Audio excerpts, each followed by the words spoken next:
I most absolutely try not to have any white space in my calendar. And what do I mean by white space? Meaning blank spaces of not doing anything. So at least I can go back and say, what did I do last Friday or 2 Fridays ago? And I can go back and look and actually take an account of what I did.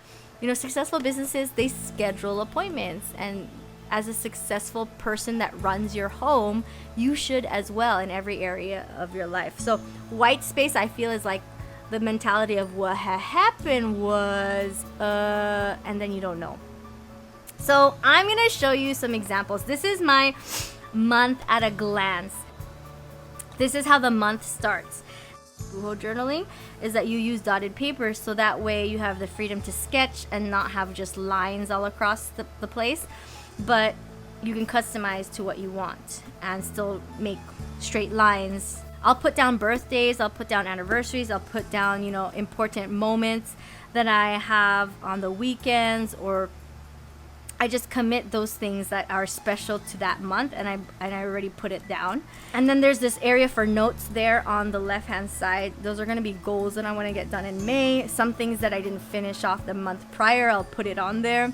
Things to do. And then there's some reflection time of evaluating what my previous month was, what some great wins were, doing a kind of plan to review where I could have done better, and what I think, you know, should have been done but didn't. And then in the action area, it's more of moving forward. This is what I'm going to do so that what I just reflected on doesn't happen, or it happens even greater and better in my goals for the month, the current month that's about to happen.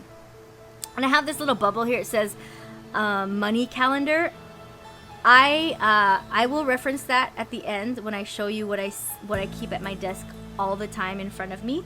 And even though you might have a budget sheet, it's not something that you maybe look forward to looking at on a daily basis.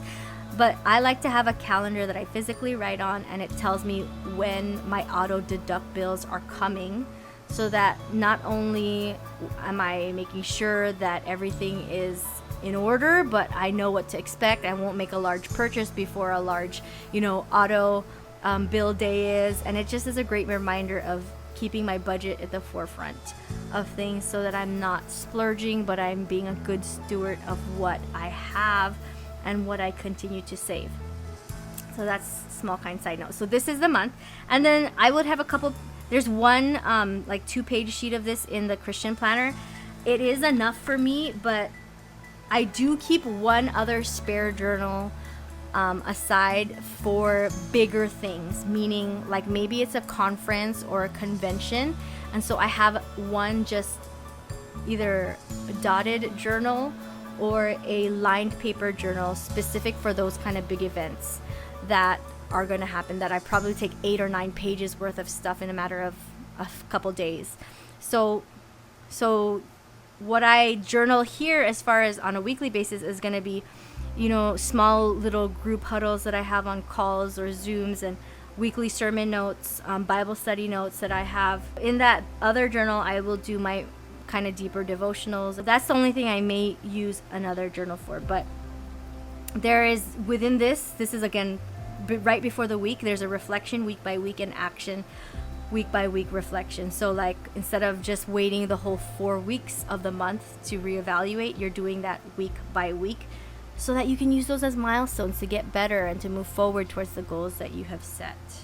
Okay, so we're moving on to, this is the week spread, and I like looking at the 7 days all in one shot, and I'm going to explain this a little bit. So here at the bottom, there's just kind of space to, it says my space, which is just self-reflection, maybe little notes that you want to note to yourself about certain things, and then a habit tracker, like, you know, did I work out? And you kind of check off on the days that you worked out, or was I able to run the 3 miles I wanted to run? And so that's a habit tracker. So you're making sure that you're getting those things done. Right. So notes. In the notes column or margin, I'm going to write down things that I didn't get done the previous week, things that I didn't get done the previous month. Whatever I haven't gotten done is moving into this area. And then other to-do little things. And the reason why it's going under notes is because It's not necessarily a priority, but I know I need it to get done. It's like at the time that I wrote it, it's not a priority, but I know it needs to get done. So I put it there in the marginal area, and then from there I'm going to evaluate which day I'm going to get those things done. So right now, since I'm only focusing on Sunday, I don't necessarily have any of those things written down in Sunday, because I want that to be more of a me day, a family day, and whatnot. So from 1, I'll look at, okay, am I going to place it in my priority list? No, I'm not going to place it in my priority list. So there's my priority list. That's what I came up with on Saturday night. And then I go on to right below that, working on my day snapshot. And the reason why I don't like days that already have pre-written times is because sometimes you might not have like scheduled things at a time, but you need to get things done. So now you can take like that number 1 circled items, like getting a birthday gift, like you can move that into a blank spot that's not necessarily scheduled, but now you can put it to what time you want to do it at. So I know since my Jesus time, my devotional time is priority, I'm not going to do anything until I get that done. So that's going to be the first thing I do. It's 6 a.m. I'm going to do my devotional. Number 2 is going to go to church service. We're going to watch at the 9 a.m. service. And then number 3, family quality time. So my quality time with my family, I'm going to focus on, we're going to go to the beach, we're going to have lunch, and while we're there and having quality time, let's do fun activities like swim and exercise, maybe do some squats, some burpees or push-ups, so that way I can get my exercise also kind of cross off the list during family quality time, and we do it together. I don't schedule anything else till about 8 p.m. If you look at the red, which is going to be planning the rest of the week. And then 8:30 p.m. I'm going to text my guests right before, bed, just so glad you were able to make it to service, or hey, I was at 6 p.m. or 11, which service were you able to get on, and just text them in that sense. And that will be the last thing that was one of my priorities to do. And for some reason, if I don't get to do that, I can text them on Monday and move it over to my priorities on Monday. So now again, between that 12 p.m. and 8 p.m. there would have been a gap, right? So instead of there being a gap, I put down things that I wanted to do specifically for Sunday, which was a Costco run. So you notice there's not a time, right? So I know that I have to do it between 1 p.m. and 7 p.m.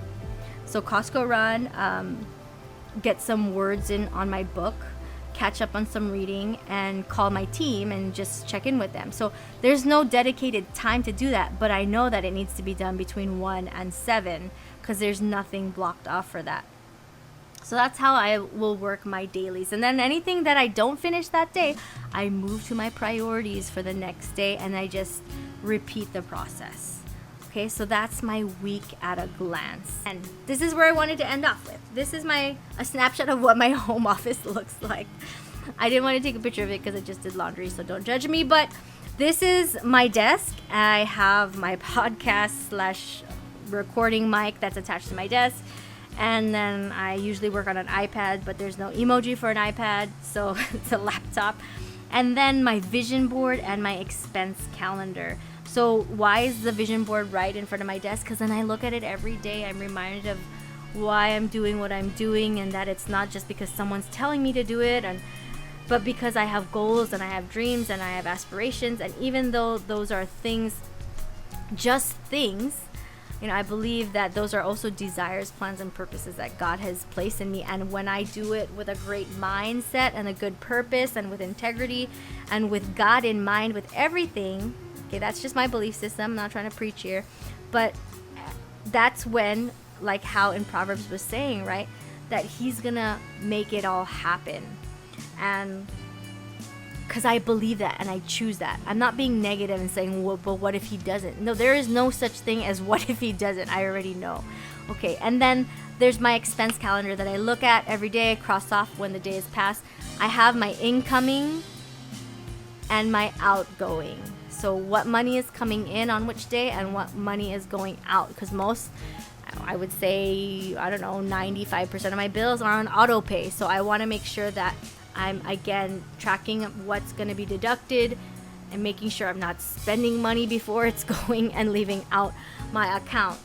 So I really believe that's super important. There's so many other tips on the financial side of things for you to have a great budget, but this was more again of just planning your week, planning your month, planning ultimately it ends up being your whole year. And I hope these tips really did help you.